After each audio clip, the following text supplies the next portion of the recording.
அனைவருக்கும் வணக்கம். நான் ஓய் இந்திய பெண்ணே பாரதி பேசுகின்றேன். அம்மா ப்ளஸ் ஆசை அமாவாசை அப்படின்னு. அதுக்காக அது வந்ததுன்னெலாம் நான் சொல்ல வரல. உங்களுக்கு தெரியுமா ரொம்ப? அதுக்கு அந்த மீனிங் அப்படி கிடையாது. அது வேற ஒரு காரணத்துக்காக வச்சாங்க. அந்த ஆர்கியூமெண்ட்டுக்கு நம்ம வரல. ஆனால் சந்திரன்னா அம்மா, சந்திரன்னா தண்ணி, சந்திரன்னா சாப்பாடு, சந்திரன்னா மனநலம், மனசு சம்மந்தப்பட்ட விஷயம் இதெல்லாம் இருக்குது. அமாவாசைக்கும் சரி, அது என்ன பண்ணிட்டாங்கன்னா, மூதாதையார்களை வணங்கணும். அம்மாவுக்கு முன்னாடி போனவங்க நம்ம கணவர் வீட்டில் போனால் நம்ம இந்திய வழக்கப்படி உங்களுக்கு அந்த மூதாதையார்களை நம்ம கும்பிடணும். அந்த மனசை போன பின்னாடி அந்த ஆத்மாவை திருப்திப்படுத்தினோம்னா நம்மளுக்கு அந்த ஆத்மா மூலமாக சாபங்கள் வராது இருக்கும்னு சொல்கிறோம். நம்ம அந்த ஆத்மாவை திருப்திப்படுத்திடுறோம். ஆனால் உலகத்தில் உயிரோடவே இருக்கிற ஒரு அம்மா இருக்கிறாங்கல்ல, இது என்ன பண்ணுறாங்கன்னா, யூடியூப்லேயும் உங்களுக்கு நிறைய ஜோதிடர்களும் சொல்ல அந்த போய் சேர்ந்த ஆத்மாக்களை உனக்கு வழிபடுறதும் அதுக்கு நிவேதனம் பண்ணி வைக்கிறதும் அந்த காரணம் காட்டியே ஒரு விஷயம் ஏதோ ஒன்று வீட்டில் அம்மா நாளைக்கு அமாவாசைடா, இல்லைன்னா யாரோ பொண்ணுக்கிட்டேயோ பையன்கிட்டயோ நாளைக்கு அமாவாசை வெத்தலை பாக்கு தேங்காய் இதெல்லாம் வாங்கிட்டு வா அப்படின்னா மறந்துட்டு வந்துடுறதோ ஏதோ ஒன்று இருக்கும். அதில் இது வாங்கிட்டு வரலையா, நீ மறந்துட்டு வந்துட்டியா, அது கூட ஞாபகம் இல்லையா, நான் அம்மா யாரோ கேட்டுடுறாங்கன்னு வச்சுக்கோங்க. அதுக்கு எல்லாரும் அன்பாக இதுவாக பேசிகிட்டு இருப்பாங்க அம்மாக்கிட்டன்னு சொல்ல முடியாது. ஏன்னா உரிமை காரணமாக அந்த அம்மாக்கிட்டே என்ன பண்ணுறோன்னா, அவங்கள அறியாமையே கோவப்படுறது, அந்த மனசை நோகடிக்கிற மாதிரி பண்ணுறது. இது கொஞ்சம் யங் ஏஜில். அதுக்கப்புறம் காலத்தில் என்ன ஆகுதுன்னா, அதை பெண்ணும் சரி, பெண்ணாகவே இருந்தால் கூட மாமியார்ன்றதே கிடையாது. நிறைய பெண்கள் எப்போ தெரியுங்களா அம்மாக்கிட்ட ரொம்ப பிரச்சனை பண்ணுற காலம் வரும். உங்களுக்கு அவங்க படிக்கிற காலத்துலலாம் கூட படிக்கிறதுக்கு ஒத்துக்காதுன்ற விஷயம் அப்பா சார்ந்திருக்கும். உங்களுக்கு அந்த படிக்கிறதுக்கு போகக்கூடாதுன்னு ஸ்ட்ரிக்டாக பண்ணுற விஷயம் ஒன்று அப்பா பண்ணுறதா இருக்கும், இல்லை போய் படின்னு சொன்னாலும் அது அப்பாவினுடைய விஷயத்தை பொறுத்து தான் இருக்கும். அதில் மேக்ஸிமம் அம்மா அவங்க பொண்ணுங்களுக்கு சப்போர்ட் பண்ணி இந்த காலத்தில் பொண்ணு படிக்கட்டும், ஏன்னா படித்த பொண்ணு தான் வீட்டுக்கு மருமகளாக வரணும்னு கேட்குறாங்க. நீ வேலைக்கு போகக்கூடாதுன்னு சொல்கிற வீட்டில் கூட நீ படிச்சுட்டு வந்துரு, அப்போ தான் உனக்கு நல்ல மாப்பிள்ளை கிடைக்குதுன்னு இருக்குது. அந்த கான்செப்ட் அந்த அம்மாவுக்கு புரியறதுனால பொண்ணை படிக்க வச்சுறது தான் பெஸ்ட்டுன்னு இருக்குது உங்களுக்கு. அதனால் அதில் கை வைக்க போகிறதில்ல. ஆனால் பெண்களுக்கெல்லாம் எந்த இடத்துல தெரியுமா அம்மா கூடவே மாமியாரை தாண்டி அம்மாக்கிட்டேயே ஒரு சமயத்தில் சண்டை வரும். அது எப்படின்னா, குழந்தை பிறக்கிற காலத்தில் குழந்தை பிறக்கும்போது நீங்கள் ஒரு மெத்தடில் அதை பண்ணணுன்னுவீங்க. நிறைய மோஸ்ட்லி 90% பொண்ணுங்களுக்கு டெலிவரி சமயத்துலையும் சரி, டெலிவரி முடிஞ்சு ஒரு 3 மாதமும் சரி, ஒன்று அம்மா வீட்லேயே போய் இருக்கிறது, இல்லை தான் இருக்கிற இடத்துல அம்மாவை கூட்டினு வந்து வச்சு இருக்கிறது. அதில் தான் குழந்தைக்கு இப்படி தான் பார்த்துக்கணும், அப்படி தான் பார்த்துக்கணும் அப்படின்னு நிறைய இன்ஸ்ட்ரக்ஷன் இருக்கும். அந்த மாதிரி விஷயங்களில் அந்த மனசை உங்களை அறியாமையே நீங்கள் அந்த அம்மாவை நோகடிக்கிற ஒரு விஷயம் இருக்கும். ஆனால் நீங்கள் மூதாதையார்களுக்கு பண்ணால் தான் உங்கள் பசங்களுக்கு நல்ல ஸ்கூலில் வேலை கிடைக்கும், உங்களுக்கு பசங்க நல்ல மார்க் எடுப்பாங்க, உங்கள் பசங்களுக்கு ஏதாவது உடம்புல ப்ராப்ளம் இருந்தால் அதெல்லாம் சரியாகும்னு அந்த கான்செப்ட் பண்ணிவிட்டு, இப்போ இன்றைக்கி டேட்டுக்கு ஒரு அன்னாட இதில் அம்மாவனுடைய மனசை ஹர்ட் பண்ணுற மாதிரி சொல்லக்கூடாது. அதே மாதிரி இன்னொரு விஷயமும் நான் அதில் சொல்கிறேன். அம்மாவை நோகடிக்கக்கூடாது, நோகடிக்கக்கூடாதுன்னா அப்படி இருக்க முடியாது. ஏன்னா அம்மாக்கிட்டேயே தப்புகள் சிலது பார்க்குறதா இருக்கும். அம்மாக்கிட்டேயே சில தவறான பழக்க வழக்கங்கள், அம்மாக்கிட்டேயே சில பேசுகின்ற முறைகள் சரியில்லாமல், அம்மா நிறைய காசிப் பேசுபவர்களாக, அம்மா நிறைய அடுத்தவர்களுடைய வெற்றிகளை பார்த்து பொறாமைப்படக்கூடியவர்களாக இருந்திருந்தால் அந்த அம்மாவை வழிப்படுத்த வேண்டிய பொறுப்பும் உங்ககிட்ட தான் இருக்குது. நீங்கள் என்ன பண்ணுறீங்கன்னா, அந்த கேரக்டர் உங்களுக்கு பிடிக்காதனால, ஆனாலும் உங்கள் அம்மா தான் உங்களுக்கு சாப்பாடு போடுறாங்கன்றதுனால, அந்த ஆழ் மனசில் இன்றைக்கி அம்மா அவங்கள பற்றி தப்பாக பேசுனாங்களே, இன்றைக்கி அம்மா யார்கிட்டையும் காசிப் பேசுனாங்களே, இந்த விஷயம் பிடிக்கல. ஆனால் உங்களை விட பல மடங்கு பெரியவங்களாக இருக்கிறதுனால எதிர்த்து பேசுகிற தைரியம் இல்லை. சரி, அப்படி எதிர்த்து பேசுகிற தைரியம் இருந்துதானே என்ன ஆகுதுன்னா, தைரியமாகவே எல்லா விஷயத்துக்குமே அவங்கள ஹர்ட் பண்ணிடுறீங்க. அது என்ன ஆகுதுன்னா, நீங்கள் மூதாதையார்களை கும்பிட்றீங்களோ கும்பிடலையோ, ஆனால் அந்த அம்மா மனசை நோகடிச்சா உங்களுடைய வாழ்க்கையில் நீங்கள் நினைக்கிற அந்த ஆசைகள் இருக்குது பார்த்தீங்களா, நம்ம பெரிய ஆளாக வரணும், நம்ம இப்படி பிறக்கணும், நம்ம இப்படி நம்ம குழந்தை பிறக்கணும், நம்ம இப்படி நம்ம பசங்களை படிக்க வைக்கணும், அல்ல நம்ம பெரிய ஆள் ஆகணும்னு அந்த விஷயங்களில் கை வைக்கிறது. எப்போவுமே திருஷ்டி சுற்றும் போது கூட அம்மா கண்ணுன்னு தான் ஆரம்பிப்பாங்க. ஒரு அம்மா பார்த்து ஐயோ நம்ம குழந்தை இவ்வளோ நல்லா இருக்குதேன்னு அம்மா கண்ணு தான் முதல்ல திருஷ்டி சுற்றும் போது எடுப்பாங்க. ஏன்னா உலகத்துலேயே முதல்ல அது கெட்ட விதமாக அந்தம்மா விற்க போகிறதில்லன்னா கூட, அந்தம்மா கெட்ட நோக்கத்தோடு அதை பார்க்கறதுக்கு அழகாக இருந்தாலோ இல்லை சாதனை செய்தாலோ அதை கெட்ட நோக்கத்தோடு பார்க்கலன்னா கூட அந்த அந்த அம்மாவினுடைய அந்த ஆசை, அந்த ஆச்சரியம், அந்த புகழ், அந்த மன திருப்தி ஆழமானதாக இருக்கின்றது. பல மைல் தூரத்துக்கு போகுது அந்த ஆழம். அதனால தான் அம்மா கண்ணுன்னு முதல்ல சுற்றுறது திருஷ்டி. மற்றதெல்லாம் மற்றவங்க கண்ணெல்லாம் சுற்றுறது வந்து அவங்க நெகட்டிவாக, அவங்க வந்து உன்னுடைய வளர்ச்சியில் விருப்பம் இல்லை, அந்த நெகட்டிவ் எனர்ஜி உன் மேலே வருது, அதை ரிமூவ் பண்ணுறதுக்கு வருது. ஆனால் எதுக்காக அம்மா கண்ணுன்னு சுற்றுறாங்கன்னா, திசை சுற்றும்போது அந்த அம்மாவினுடைய ஒரு இருக்கு பற்றி, நம்ம குழந்தை சாதனை பண்ணான்னு சொன்னாலோ, அல்லது நம்ம குழந்தை பார்க்கறதுக்கு நல்லா இருந்தாலோ, அல்லது நம்ம குழந்தைக்கு ஒரு நல்ல விஷயங்கள் நடந்துட்டாலோ, உலகத்தில் இருக்கின்ற எல்லாரை விட முதல்ல ஆழமான திருப்தியை யார் பெறுகிறார்கள்னா அம்மா பெறுகிறார்கள். அப்போ அது ஒரு திருஷ்டியாக மாறும். எப்பவுமே நமக்கு வந்து ரொம்ப மகிழ்ச்சி, நீங்கள் எப்பவும் பார்க்கலாம், ரொம்ப மகிழ்ச்சி நம்மளுக்கு வந்துருச்சுன்னு வச்சுக்கோங்களேன், அந்த கொஞ்ச நேரத்துக்குள்ளேயே வந்து ஒரு சின்னதாக கஷ்டப்படுற மாதிரி ஒரு விஷயம், சின்னதாக ஒரு திருஷ்டி படுற மாதிரி ஒன்று நடக்கும், சின்னதாக ஒரு மனவலி வர்ற மாதிரி ஒன்று நடக்கும். அந்த மாதிரி அந்த திருஷ்டி உலகம் ஃபுல்லாக நம்பப்படுகின்ற விஷயம். இந்த திருஷ்டின்ற ஒரு விஷயம் மட்டும் உலகம் ஃபுல்லாக நம்பப்படுகின்ற விஷயம். அது கம்பெனிக்கு கூட, பெரிய பெரிய கார்ப்பரேட் இதுகள்லாம் கூட இந்த சக்ஸஸை எப்போ பெரிய ஆளுங்கள்லாம் கூட தன்னுடைய அந்த வெற்றிகளை கொஞ்சம் மறைத்து வைத்து கொள்வதற்கு இப்பொழுது நல்லா புரிஞ்சுக்கிறாங்க. அவங்களுக்கு எத்தனை திருஷ்டி கயிறு தொங்க விட்டாலும், எத்தனை படிகாரக்கல்லை தொங்க விட்டாலும், அந்த நேருக்கு நேர் மனதால் கண் மூலமாக, மனதின் வழியாக, கண் என்ற கேமரா மூலமாக பார்த்து விட்டது தான். அது அதுக்கான வேலையை பார்த்துட்டு தான் போகும். அதே மாதிரி ஒரு அம்மா, ஏன்னா அமாவாசை என்றதும் சரி, பௌர்ணமி, இது ரெண்டுமே அமாவாசை பௌர்ணமியோட சம்மந்தப்பட்டது.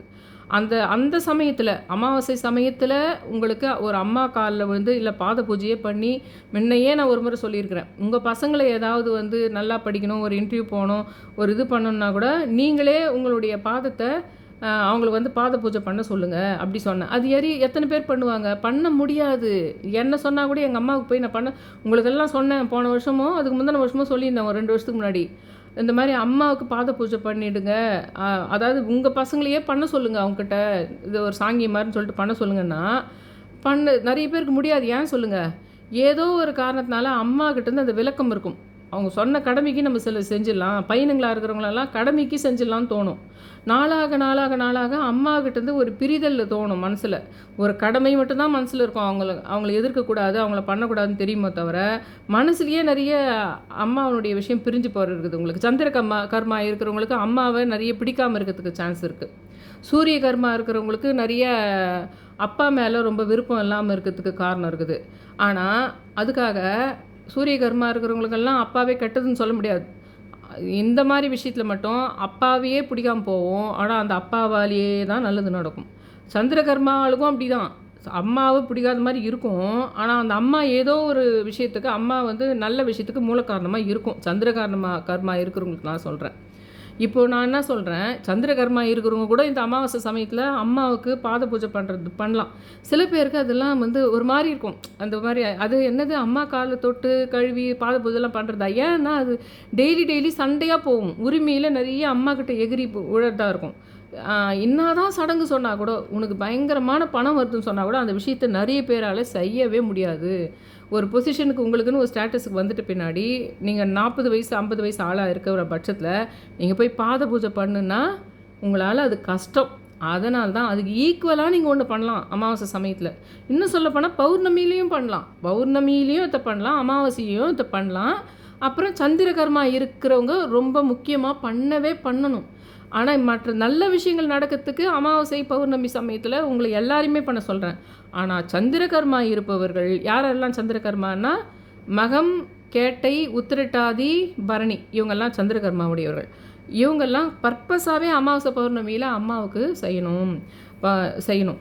சரி, உங்களால் அந்த பாத பூஜைலாம் பண்ண முடியாது. அப்போ நீங்கள் என்ன பண்ணலான்னா, தூரம் இருக்கிறாங்க, ஃபோனில் பேசி, உனக்கு எதனா தேவை இருக்குதா, நான் உனக்கு தூரந்தே அனுப்பக்கூடிய வசதியில் இருந்தாலோ, இல்லை அடுத்த முறை அவங்கள மீட் பண்ணும்போதோ உனக்கு என்ன தேவை நான் வாங்கி தரேன்ற விஷயத்த டெய்லியே பண்ணின்னு தான் இருப்பீங்க. ஆனால் அமாவாசை அன்னைக்கு பண்ணணும், அத்தை பௌர்ணமி அன்னைக்கு பண்ணணும்.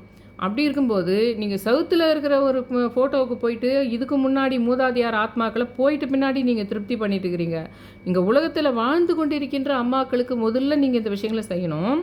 உங்களுடைய சக்திக்கேற்ப இப்போதைக்கு உங்களுக்கு என்ன முடியுமோ அந்த ஒரு அமாவாசை சமயத்திலேயே உங்கள் அம்மா அப்படி பணம் கூட உங்களால் ஒன்றுமே செய்ய முடியல. அப்படி ஒரு கொஞ்சம் காசு கூட அம்மா தான் உங்களுக்கு இப்போ காசு கூட கொடுத்து ஹெல்ப் பண்ணிகிட்ருக்காங்க. உங்களால் அப்படி அந்த அம்மாவுக்கு வாங்கி தர அளவுக்குலாம் எதுவும் இல்லை அப்படின்னு ஆயிடுச்சுன்னு வச்சுக்கோங்க. அன்றைக்கி பேசி உங்கள் அம்மாவுக்கு வேறு எதனா கஷ்டங்க இருக்கும்ல, அந்த கஷ்டத்துக்கு ஆறுதலாக எதனா சொல்லுங்கள். அந்த கஷ்டத்துக்கு அந்த மனசை தேத்துற மாதிரி ஏதாவது சொல்லுங்கள். இன்னொரு விஷயம் நான் சொல்கிறேன், இது வரைக்கும் தான் உலகத்தில் இது வரைக்கும் சொல்லியிருப்பாங்களோ இல்லையோ இந்த கதையை, இப்போ நான் சொல்லியிருந்தது அமாவாசை அன்னைக்கு அம்மாவுக்கு இது பண்ணணும், மற்றபடி வேறு மாதிரி சொல்லுவாங்க. அமாவாசைன்னு சொல்ல மாட்டாங்க. அம்மா மனசை அப்பா மனசை நோக்கடிக்கக்கூடாது, அவங்க மனசுக்கு பிடிச்ச மாதிரி நடந்துக்கணும், அவங்களுக்கு வேணுன்றதை தான் வாங்கி கொடுக்கணும், அப்படி சொல்லுவாங்க எல்லாரும். இன்னொரு முக்கியமான விஷயத்த யாருமே சொல்லியிருக்க மாட்டாங்க. இன்றைக்கி நான் உங்களுக்கு சொல்கிறேன். இது அம்மாவை மேலும் மேலும் தவறுகள் செய்யாமல் இருக்கும் விஷயத்தை ஒரு அம்மா தான் பசங்களை வழி நடத்தணும்னு ஒன்று இருக்குது உலகத்தில். ஆனால் பசங்களே அம்மாவை வழி நடத்தணும். அப்பா கிட்ட நெருங்க முடியாது, ஏன்னா அப்பா தான் எல்லாம் பண்ணியிருப்பார். அதனால் அப்பா கிட்ட இந்த விஷயத்தில் ரொம்ப ஃப்ரெண்ட்லியாக இருக்கிறாங்க பார்த்தீங்களா அவங்க தான் அந்த விஷயத்தில் கை வைக்க முடியும். இன்னும் சொல்லப்போனால் சூரியகர்மா இருக்கிறவங்க இப்போ நான் அம்மாவுக்கு சொல்கிற விஷயத்த அவங்க அதுக்கும் பண்ணது பெஸ்ட்டு. இப்போதைக்கு நான் அமாவாசையை பற்றி பேசுறதுனால இந்த விஷயத்தை நான் இப்போ சொல்லிடுறேன். அம்மா மூலமாக நிறைய தவறுகள் நடக்கத்தை கவனிக்க மாட்டாங்க பசங்க. கொஞ்சம் 18 வயசு 15 வயசு வந்தாலே போதும். நம்ம வீட்டில் அம்மா எப்படி இருக்கிறாங்க, அப்பா எப்படி இருக்கிறாங்க, உடன் பிறந்த சகோதரர் எப்படி இருக்காங்க, சித்தப்பா எப்படி இருக்காங்க, சித்தி எப்படி இருக்காங்கன்றது நல்லா தெரியும் உங்களுக்கு. அதை பார்க்கும்போதே உங்களுக்கு நிறைய சினிமாக்களும், அந்த காலத்து சினிமாவும் இந்த காலத்து சினிமாங்களும் நல்லது எது கெட்டது என்றது சொல்லி கொடுத்துருக்கு. நம்மளுடைய இதுலேயே நம்ம லாங்குவேஜுக்கு தமிழ் எடுத்தாலும் அதில் மகாபாரதமோ ராமாயணமோ வந்துடும். அதில் நீங்கள் அந்த வெறியாக இருக்கிற பாட்டு மட்டும் கையில் எடுக்கக்கூடாது. நம்ம அம்மா மூலமாக தப்பு நடக்கக்கூடாது, நம்ம அப்பா மூலமாக தப்பு நடக்கக்கூடாதுன்றத சின்ன வயசுலேருந்தே உங்களுக்கு 15 வயசு 16 வயசுலேருந்தே வீட்டில் என்ன தப்பு நடக்குதுன்னு சொல்லிட்டு தெரியணும்.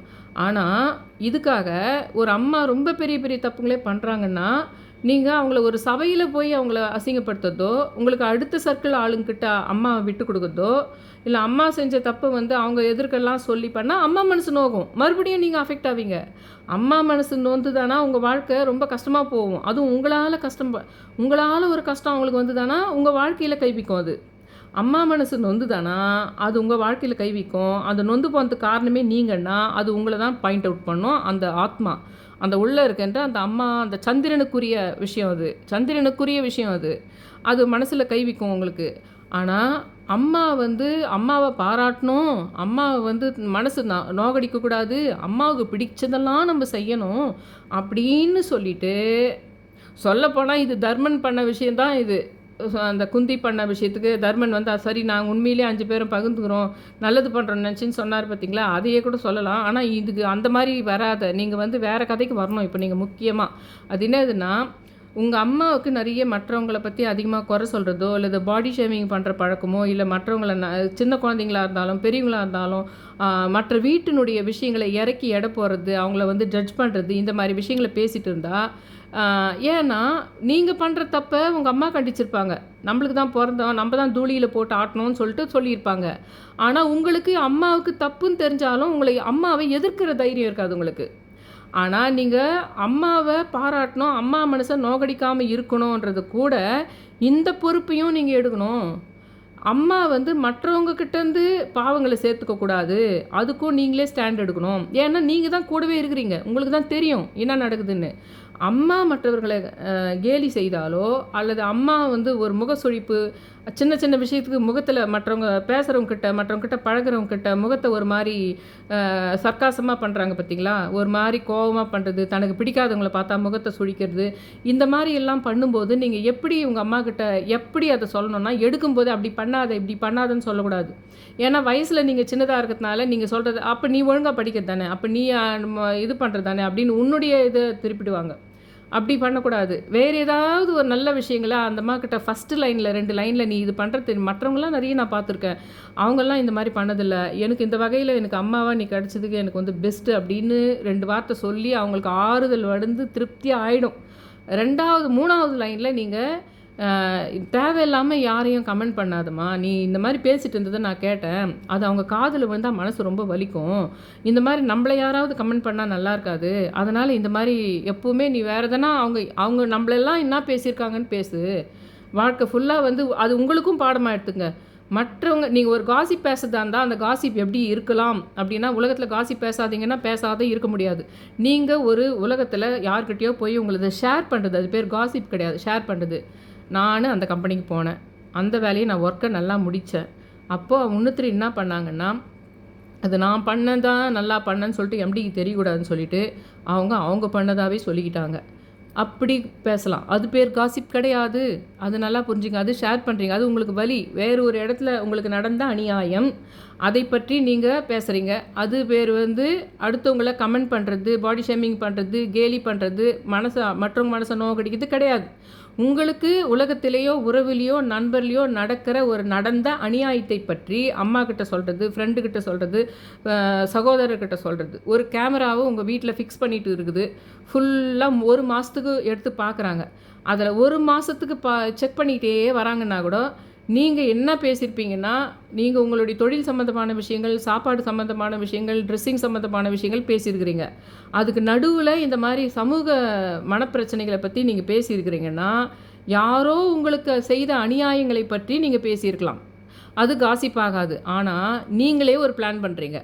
அவங்கள இப்படி கெடுக்கணும், அவங்கள இப்படி பண்ணணும், அது பாரு எப்படி இருக்குது, அது குண்டாக இருக்குது, அதுக்கு இப்படி இருக்குது, அது ஒன்றும் ஸ்டைல் கிடையாது, அது அப்படி இருக்குது, அது பேசுறதுக்கு பார்த்தியா, அப்படி நீங்கள் பேசியிருக்கிற இது இல்லாமல் இருக்குதுனாலே நீங்கள் கோயிலுக்கே போக வேணாங்க. பிரபஞ்சம் உங்களை பார்த்துக்கிட்டே இருக்கும். நீங்கள் எந்த கோயில், எந்த கடவுள், எந்த சாமியுமே கும்பிட வேணாம்.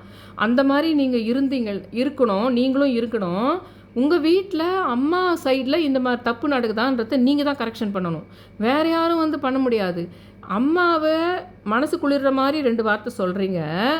அப்போது உங்களுக்கு ஒரு ஆசீர்வாதம் சேருது. அது நீங்கள் உங்களுடைய ஆசைகளை நிறைவேற்ற போது, உங்கள் விருப்பங்களை அது கடவுள் மாதிரி ரூபத்தில் அந்த சந்திர பகவான் நிறைவேற்ற போகிறாரு. அப்புறம் அம்மா மூலமாக மற்றவர்களை மனதை நோகடிக்காமல் பார்த்துக்கிறீங்க. ஏன்னா சந்திரன்னா மனம். அதனால் உன்னுடைய அம்மாவின் மூலமாக வேறு ஒருவரினுடைய மனம் நோகடிக்காமல் நீங்கள் பார்க்குறீங்க.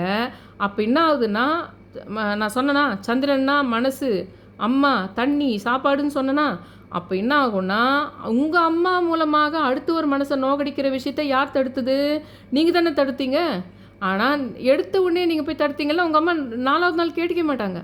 நீங்கள் முதல் முறை அந்த அம்மாவை அப்ரிஷியேட் பண்ணுற விஷயம், அந்த அம்மா கிட்ட உங்கள்கிட்ட கஷ்டங்களை பகிர்ந்துக்கிற விஷயம், அதை மட்டும் சொல்லிடணும். அதுக்கு அடுத்த கட்டத்தில் தான், அம்மா நீ இது மட்டும் பண்ணாமல் தான் நல்லா இருக்குமா.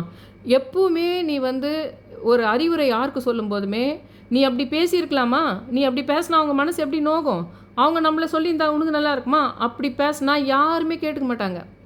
இதை மட்டும் நீ பண்ணால் போதுமா, எனக்கு இந்த மாதிரி ஒரு அம்மா கிடச்சது ரொம்ப சந்தோஷம். ஆனால் நீ இந்த விஷயத்தை மட்டும் பண்ணாமல் தான் எனக்கு இன்னும் ஹாப்பியாக இருக்கும்.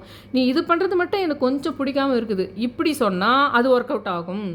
அது ஒர்க் அவுட் ஆகிறதுனால உங்கள் அம்மாவை நீங்கள் மாற்றுறது மட்டும் இல்லாமல், அம்மா மூலமாக தாய் தந்தை செய்த பாவம் பிள்ளைகளை சேரும்னு சொல்கிறாங்க பார்த்தீங்களா.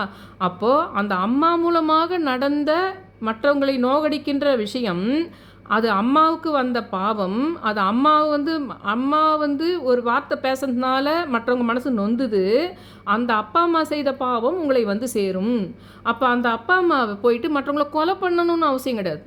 உலகத்தில் எல்லாரும் கத்தி எடுத்து சுற்றி அடுத்தவங்களை கொலை பண்ணிகிட்டு இருக்குதில்ல, வார்த்தைகள் மூலமாக தான் கொலை பண்ணுறாங்க. சிலது செயல்கள் மூலமாகவும் பண்ணிடுவாங்க. இது நடந்தால் அடுத்த ஸ்டேஜுக்கு அவங்க போகிறதுக்கு வாய்ப்பு இருக்குது. அதனால் இந்த டேப்பை க்ளோஸ் பண்ணிடலாம் அப்படின்னு பண்ணுவாங்க. அப்புறமா கேட்டால் என்ன சொல்லுவாங்கன்னா, இல்லை அந்த டேப்பு தண்ணி ஒழுகிட்டு இருந்தது, அது வேஸ்ட்டாக போயிடும், அது கொஞ்சம் லீக்கேஜ் இருந்தது, அதனால் க்ளோஸ் பண்ணணும்னு சொல்லுவாங்க. ஆனால் சம்மந்தப்பட்டவங்களுக்கு தெரியும் அது பர்பஸாகவே பண்ணதா, அது எதுக்காக செஞ்சதுன்னு சொல்லிட்டு பிரபஞ்சத்துக்கு தெரியும், கடவுளுக்கு தெரியும், சம்மந்தப்பட்டவங்களுக்கு தெரியும். அப்போ நீ அதுக்காக தான் நம்ம இத்தனை கடவுளை கும்பிட்றது, அதுக்காக தான் நம்ம இத்தனை பிரபஞ்சத்தை கும்பிட்றது. ஆனால் அமாவாசை சமயத்தில் உங்கள் அம்மாவினுடைய மனதை திருப்திப்படுத்துகிற மாதிரி ஒரு விஷயம் பேசலாம். இல்லை எனக்கு அம்மாவுக்கு பாத பூஜையே பண்ணுறது எனக்கு ரொம்ப பிடிக்கும் தான் அப்படின்னா, அதெல்லாம் எனக்கு வெக்கம்லாம் கிடையாதுன்னா அதையும் பண்ணலாம். உண்மையிலே சொல்லப்போனால் எங்கள் அம்மாவுக்கு கூட நான் உங்களுக்கு இதே மாதிரி முன்ன ஒரு முறை சொல்லியிருந்தேன். அப்போ நான் என்னால் பண்ண முடியல சொன்னனோ தவிர. ஏன்னா 2வது காரணம் என்னென்னா, நான் எங்கள் அம்மா இதே என்னை வளர்த்த அம்மானா நான் பண்ணியிருப்பேன். அதை எனக்கு அப்போ தான் தோணுச்சுன்னா, அவ்வளோ ஈஸியாக சொல்லிட்டுமே எல்லாருக்கும். அப்போ எங்கள் வீட்டில் தான் இருந்தாங்க அந்த அம்மா. ஏன் நம்மளுக்கு அது எவ்வளோ ட்ரை பண்ணுறேன் நான். எல்லாருக்கும் சொல்லிட்டேன். ஒண்ணும் இல்ல, பன்னீர்ல இது பண்ணிட்டு, மஞ்சள்ல பூசிட்டு நம்ம கல்யாணத்துலலாம் பண்ணுவோம்ல, அந்த மாரி தான் பண்ணணும். கொஞ்சம் பேசாம ஜாலியா தான் இருக்கும். அம்மா உங்களுக்கு அது பண்ணா, உங்களுக்கு வேணா அது பண்ணுறதுக்கு பிடிக்கலனா கூட, அதுக்கு முன்னாடி நாளே பெடிக்யூர் எதனா பண்ணிக்க சொல்லுங்க. அம்மாவ நல்லா க்ளீன் பண்ணி வச்சுக்க சொல்லுங்க. அப்புறம் தாம்பால் தட்டில வச்சு பண்ணுங்கன்னு 1 வருஷத்துக்கு முன்னாடி, 2 வருஷத்துக்கு முன்னாடி சொன்னேன் நானு. அப்போ நான் உங்களுக்கெல்லாம் சொன்னேனேன்னு நான் நினைக்கிறேன்.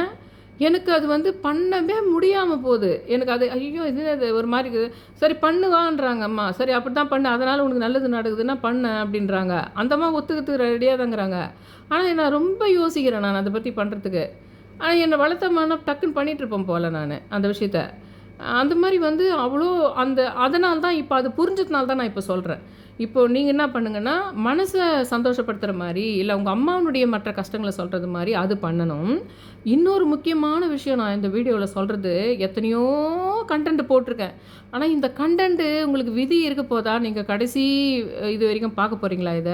இது வந்து ஒரு பயங்கர அற்புதமான விஷயம் இந்த மேட்ரு. அம்மா மூலமாக அம்மாவினுடைய பகை ஒண்ணு இருக்கும்.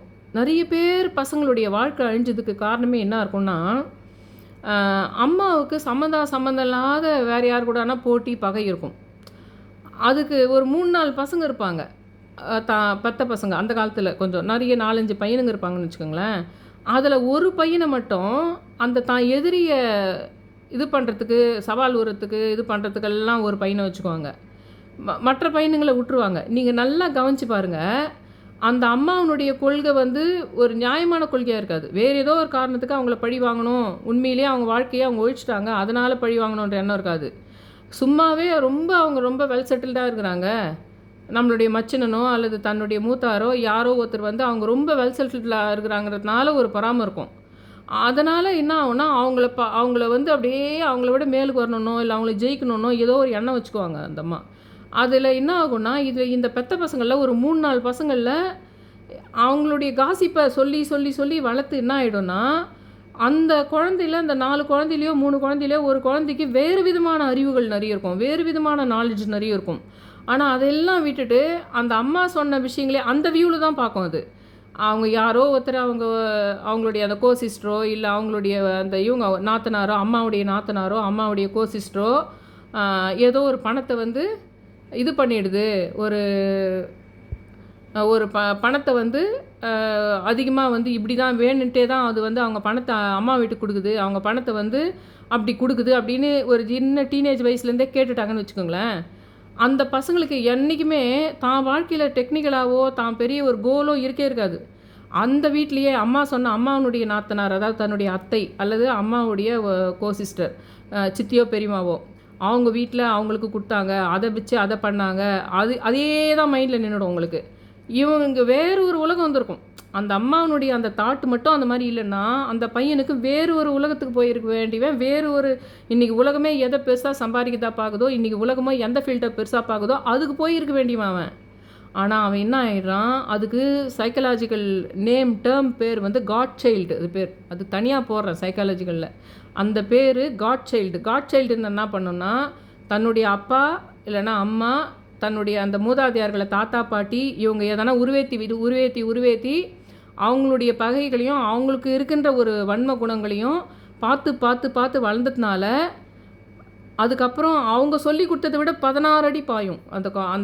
அந்த வன்மத்திலயும் அதே கான்ஷியஸ்லயே தான் மற்றவங்கள பார்க்கும் அது எதிரிங்கள. நல்லவங்களெல்லாம் கூட அம்மாவுக்கு யார பிடிக்காதோ, அவங்க நல்லவங்களெல்லாம் இருந்தா கூட அப்பாவுக்கு யார பிடிக்காதோ, அம்மாவுக்கு யார பிடிக்காதோ, அவங்க ஒரு ஸ்கிரிப்ட் எழுதுவாங்க அப்பா, அம்மா. அவங்களுக்கு. அவங்க நல்லவங்களாவே இருந்தா கூட அவங்களுக்குன்னு ஒரு ஸ்கிரிப்ட் எழுதியிருப்பாங்க. அந்த ஸ்கிரிப்ட அந்த அந்த அப்பா, அம்மா போன பின்னாடி, அந்த காலத்துக்கு பின்னாடி அதே ஸ்கிரிப்ட் தான் அந்த குழந்தை எழுதும். அந்த காட் சைல்டு. ஆனா, மற்ற பசங்க அந்த காட் சைல்டு தவிர மற்ற பசங்க இருப்பாங்க இல்லைங்களா? அவங்களெல்லாம் விட்டுட்டுருப்பாங்க அவங்க. ஒருத்தர தான் கெட்டியா புடிச்சுக்குவாங்க. அந்த மற்றவங்கலாம் நல்லா முன்னேறி இருப்பாங்க எப்பவுமே. அந்த காட் சைல்டா இருக்கிறவங்க நாசமா போயிருப்பாங்க. அந்த மற்ற பசங்க நல்லா முன்னேறி செட்டில் ஆயிருப்பாங்க. ஏன்னா, அந்த மற்ற பசங்கள்லாம் அந்த ஸ்கூல்ல போனா படிக்கிறதோ, இல்ல மற்ற விஷயங்களே இருந்திருப்பாங்க. இந்த ஒரு குழந்தை தான் அந்த அம்மாவனுடைய கொள்கைகளையும், அந்த கோட்பாடுகளையும் அதிகமா மைண்ட்ல ஏத்திக்கின குழந்தையா இருக்கும். அதனால நான் என்ன சொல்றேன்னா, அந்த மாரி அம்மாவது தப்பான ஒரு விஷயமா இருக்கும்போது, அதில மாட்டிக்க கூடாது. அந்த அம்மாவையே நீங்க அந்த விஷயத்துலேருந்து மீட்டு கொண்டு வரணும். அதன் மூலமாக உங்களுக்கு 10 மடங்கு ரெட்டிப்பு பலன் கொடுக்கும் உங்களுக்கு. அம்மாவனுடைய ஆசி வேணும். அம்மாவை மனசை நோகடிக்காமல் மனசு வந்து திருப்தி பண்ணுற மாதிரி அமாவாசை அன்னைக்கு பண்ணுறதோடு இல்லாமல், இப்போ நான் சொன்ன மற்ற விஷயங்கள்லாம் எல்லா நாளுமே இந்த அம்மா மனசு திருப்தி பண்ணுற மாதிரி ஒரு விஷயம் சொல்கிறதோ, ஒரு gift வாங்கி கொடுக்குறதோ, பாத பூஜை பண்ணுறதோ சொன்னது தான் அமாவாசை அன்னைக்கு. ஆனால் நான் சொல்கிற இந்த மற்ற விஷயங்களுக்கு இது பாருங்கள், அம்மாவையும் மற்றவங்கள நோகடிக்காமல் பார்த்துக்கணும். அம்மா வாய் மூலமாக மற்றவங்களை யாரையானா பிரச்சனை பண்ணுறாங்களான்னு நீங்கள் கவனித்து தெரிஞ்சுக்கணும். இல்லை அம்மா பக்கம் நியாயம் இருக்குதா, அவங்க பக்கம் நியாயம் இருக்குதா, ஆமாம் இந்த அம்மா இப்படியெல்லாம் மற்றவங்கள கமெண்ட் பண்ணி நம்ம கேட்டிருக்குறோம், அப்போ அவங்கள கமெண்ட் பண்ணி இருக்கணும், அது அவங்களுக்கு தெரிஞ்சிருக்கணும், அதனால தான் அவங்களுக்கு அவ்வளோ இருக்குது அப்படின்ற விஷயத்த புரிஞ்சுக்கிட்டு அம்மாவை மாற்ற பார்த்தீங்களான்னா அம்மாவுக்கு வர வேண்டிய சாபங்கள் உங்களுக்கு வந்து சேராது. இதைத்தான் தாய் தந்தை செய்த பாவம் பிள்ளைகளை சேருன்னா இதெல்லாம் கூட சேருது. ஆனால் எல்லாரும் என்ன நினச்சிக்கிறாங்கன்னா, தாய் தந்தை ஏதோ ஒரு பெரிய பாவத்தை செஞ்சுறது, ஒரு தப்பான விஷயங்களை பண்ணிடுறது, அந்த பாவத்தை மட்டும்தான் எல்லாருக்கும் தெரியுதே தவிர, தாய் தந்தை மனசால் மற்றவங்களை நோகடிச்சதோ அல்லது தாய் தந்தை இந்த மாதிரி ஒரு ஸ்ட்ராட்டஜி யூஸ் பண்ணி மற்றவங்களை கெடுக்கிறதோ, மற்றவங்களை கெட்ட பேர் பண்ணுறதோ, இல்லை மற்றவங்களை உதாசீனப்படுத்துறதோ, அந்த வலி அந்த வேதனைகள் எல்லாம் கூட உங்களுக்கு பாவங்களாக தான் வந்து சேருது அப்படின்னு சொல்கிறேன். என்ன புரிஞ்சுது உங்களுக்குன்னு எனக்கு தெரியல. என்னால் முடிஞ்சது ஓரளவுக்கு நான் சொன்னேன். எதானா உங்களுக்கு நான் என்ன சொல்ல வந்தேன்னு புரிஞ்சுது. அதை வீட்டில் நீங்களே இந்த மாதிரி ஆட்களை பார்த்துருக்குறீங்க, இந்த மாதிரி காட் சைல்டாக இருக்கிறவங்கள நீங்கள் வந்து பார்த்துருக்குறீங்க. அப்போ மற்ற குழந்தைகள் நல்லா செட்டில் ஆகிருப்பாங்க.